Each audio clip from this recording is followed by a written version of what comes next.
Hello students, welcome to sign India classes. मेरा नाम है राहुल सिंह और हम पढ़ रहे हैं chapter 7 conservation of plants and animals of class 8। ये हमारा सेकेंड वीडियो रिकॉर्ड कर रहे हैं इस चैप्टर का।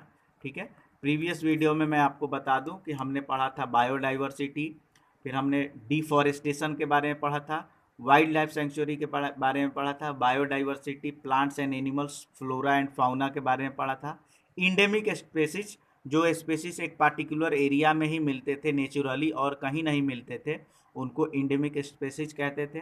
इंडेंजर्ड स्पेसिस मतलब जो स्पेसिस खत्म होने के, जो ऑर्गेनिजम्स खत्म होने के कगार पे हैं, लिमिटेड अमाउंट में बचे हैं, उनको इंडेंजर्ड स्पेसिस कहते थे। और रेड डेटा बुक उन इंडेंजर्ड स्पेसिस का कलेक्शन ऑफ डेटा रखता था कि ये स्पेसिस अब धीरे धीरे खत्म होने के कगार में हैं। अब हमको पढ़ना है सेकेंड वीडियो में यहाँ से माइग्रेशन। माइग्रेशन मतलब नहीं कहते हैं, अभी मैं फर्स्ट वीडियो में ही ये वर्ड यूज किया था। माइग्रेशन मतलब कि अब जैसे मान लो कि हमारे शहर के जस्ट बाजू में कॉलेज बन रहा है और यूनिवर्सिटी बन रही है और मेडिकल हॉस्पिटल बन रहा है, उसके लिए वहाँ के जंगल को साफ किया जा रहा है, क्लियर कर दिया जा रहा है, डिफॉरेस्टेशन हो रहा है, वहाँ पे कट किया गया। तो भाई वहाँ पे जो भी ये स्पेसीज हैं, जो जो भी जानवर रहते हैं, वो तो भाई भागेंगे, तो वो यहाँ से अपना घर एक जगह से दूसरे जगह शिफ्ट करेंगे। वो माइग्रेट हो रहा है, मतलब माइग्रेशन हो रहा है। तो migration is a phenomena of movement of a species from its own habitat to some other habitat for particular time period every year for a specific purpose like breeding. ठीक है, कभी कभी आपने देखा होगा कि गर्मी के दिनों में ग्वारी घाट में, जबलपुर नदी, नर्मदा नदी के किनारे जो ग्वारी घाट है, वहाँ पे बहुत सारे पंछियाँ आती हैं। ठीक है, और उनको यहाँ पे जो घूमने जाते हैं ग्वारी घाट में, वहाँ पे उनको वो दाने देते हैं और खाते हैं। क्यों आते हैं भाई? एक स्पेसिफिक पूरे साल नहीं रहते हैं, वो कुछ टाइम के लिए वहाँ पे आते हैं गर्मी के दिनों में, क्योंकि जहाँ पे वो रहते हैं, अब वहाँ पे तो गर्मी के दिनों में पानी सूख जाता है, तो फिर वो उड़ना शुरू करते हैं, उड़ते उड़ते उड़ते उड़ते उड़ते उड़ते ऊपर से देखते हैं कि यहाँ पे ब्लू है, पानी पानी, उनको ब्लू ब्लू दिखाई देता है, तो वो भाई यहाँ आके जाते हैं। लेकिन बोलोगे सर तो नर्मदा नदी तो इतनी लंबी है, तो ग्वारी घाट में ही क्यों आते हैं? तो देखो, ग्वारी घाट में भी आते हैं और भी जगह आते हैं, लेकिन हम पानी पी के ही बस अपने जीवन को नहीं चला सकते, हमको भोजन भी चाहिए। ग्वारी घाट में बहुत लोग घूमने जाते हैं, उनको बहुत सारी चीज़ें खाने को मिल जाता है वहाँ पे, इसलिए वहाँ पे वो रहते हैं, जहाँ पे उनको कुछ खाने का भी व्यवस्था हो जाए और पानी भी पीने की व्यवस्थाएं हो जाए। वो माइग्रेट करके वहाँ पे आ जाते हैं। जैसे ही बरसात हो जाती है, उनके एरिया में पानी आ जाता है, फिर अब वो अपने घर चले जाते हैं। तो वही कह रहा है migration. Migration is the phenomena of movement of a species from its own habitat, मतलब अपने घर से, अपने स्थान से माइग्रेट मतलब चले जाना, अदर हैबिटेट मतलब अदर जगह पे, for particular time period every year, मतलब हर साल, कुछ हर साल आते हैं वो लोग। ठीक है, उसको बोलते हैं माइग्रेशन। ठीक है, we should have save, reuse, recycle paper to save tree, energy and water. ठीक है, क्योंकि ये धीरे धीरे बहुत ही लिमिटेड अमाउंट में है। हमको ना पेपर को रीयूज करना चाहिए, रिसाइकल करना चाहिए, हमें पेड़ पौधों को लगाना चाहिए।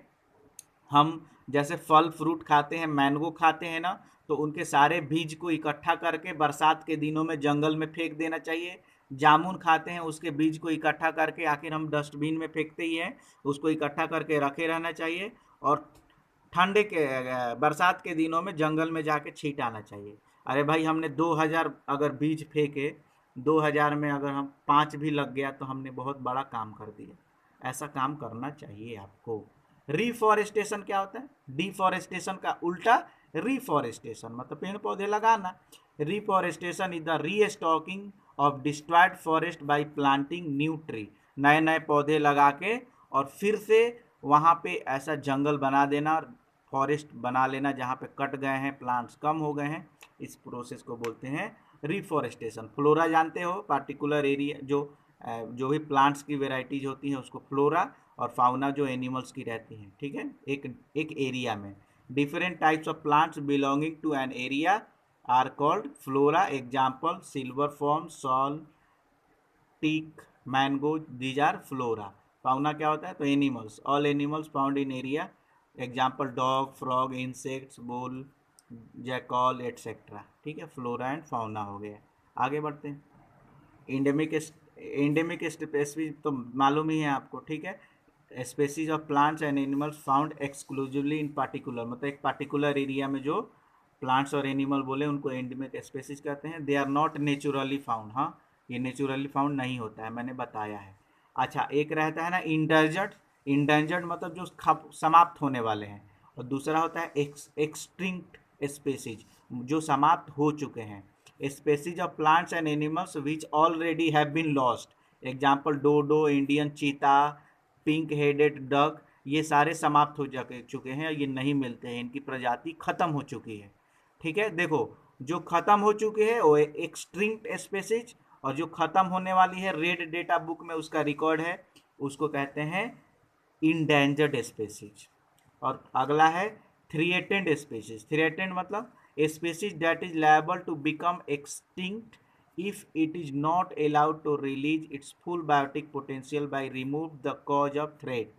मतलब कि ये थ्रेटेंड स्पेसीज मतलब कि वो खत्म ही हो जाएंगे अगर उनकी अच्छे से देखभाल नहीं की गई, उसके अकॉर्डिंगली हमने उसको बायोस्फीयर, उसकी क्लाइमेट नहीं दिया, उसके उसकी फॉरेस्ट को हमने काट दिया, उसके पूरी जो सराउंडिंग है जहाँ पे वो जीते हैं उस ऐसा एटमोसफेयर क्रिएट नहीं किया, तो थ्रेटेंड वो ख़त्म हो जाएंगे, उनको बोलते हैं थ्रेटेंड स्पेसीज। ये एक्चुअली तीन टाइप के होते हैं। ठीक है, थ्रेटेंड, पहला इंडेंजर्ड, दूसरा वनरेबल, और तीसरा रेयर स्पेसीज। इंडेंजर्ड वही जो रेड डेटा बुक में रहता है, स्पेसीज ऑफ एनिमल्स और plant that seriously at the risk of extinction, मतलब वो ख़त्म ही होने के कगार पे हैं। एग्जाम्पल इंडियन, ठीक है, रिनोस से क्या है ये, रिनोसेरस। ठीक है, Asiatic lion, Asiatic wild ass etcetera. दूसरा होता है वनरेबल स्पेसीज। ये क्या होता है, तो vulnerable species is a species of animals और plants which are likely to become an endangered unless something changes. Example chinkara deer and blackbuck, golden langur etcetera. ठीक है, मतलब ये कैसे होते हैं वनरेबल, मतलब कि थोड़ा सा इंडेंजर्ड के पहले वाली चीज़ें हैं। ठीक है, मतलब कि अभी इंडेंजर्ड में आई नहीं है, लेकिन फिर भी उनकी अमाउंट कम है। ठीक है, उनकी संख्या कम है। Rare species, species who are whose population are originally small and scattered in the world, मतलब रेयर स्पेसीज मतलब बहुत कम जो मिलते हैं। ठीक है, उनको बोलते हैं रेयर स्पेसीज, उनकी पॉपुलेशन वर्ल्ड वाइज बहुत ही कम रहती है। ठीक है, अगला टॉपिक हमको पढ़ना है नेशनल पार्क। नेशनल पार्क क्या होता है, तो वही नेशनल पार्क मतलब protective area reserve exclusively for the betterment of wild life, मतलब कि वहाँ पे रिजर्व कर दिया, वहाँ पे आदमी को लगा दिया गया कि यहाँ कोई शिकार नहीं होगा, यहाँ कोई पेड़ पौधे नहीं कटेंगे। और पेड़ पौधे ही नहीं होते हैं, जंगल के बीच से अगर हमने रोड निकाल दिया, कोई कोई अगर सोया हुआ है, कोई एनिमल कोई सोया हुआ है, हम हॉर्न बजाते जाते हैं, हल्ला गुल्ला करते जाते हैं, उसकी तो भाई प्राइवेसी भंग हुई ना, वो सोया हुआ है, वो तो डर जाएगा ना इंसान से। इसलिए नो हॉर्न जोन रहता है। आप देखेंगे कि जो यहाँ जाते हैं अपन नेशनल पार्क में, नो हॉर्न जोन, वहाँ पे कोई हॉर्न नहीं बजाएगा, क्योंकि भाई हॉर्न बजा दिया उसको गुस्सा आ गया। ठीक है, तो हम उनको किसी प्रकार से हम छेड़छाड़ नहीं करेंगे। ठीक है, these are established at the approval of legislature, मतलब कि ये लेजिस्लेचर आपने पढ़ा होगा ना, एग्जीक्यूटिव, लेजिस्लेचर, और ये जो होते हैं ये पूरी मतलब सरकार जैसे बताएगी उस हिसाब से इसकी एस्टेब्लिशमेंट होता है। एग्जाम्पल हजारीबाग नेशनल पार्क इन झारखंड है, डिजर्ट नेशनल पार्क राजस्थान में है, एटसेट्रा।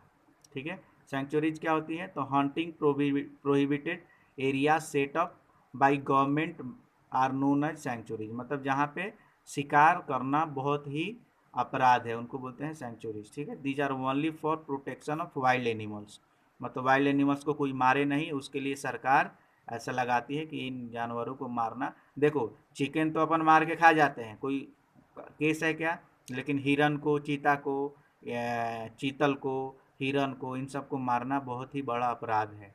ठीक है, लेकिन अपन बकरे को तो मार के लोग खा जाते हैं ना, वो तो खुलेआम कटते हैं, तो उसको मारना अपराध नहीं है। एग्जाम्पल हो गया जलदापरा इन मादरिहट वेस्ट बंगाल में है, कोयलेडिया घाना इन भरतपुर राजस्थान, ये सेंचुरीज हैं, ठीक है।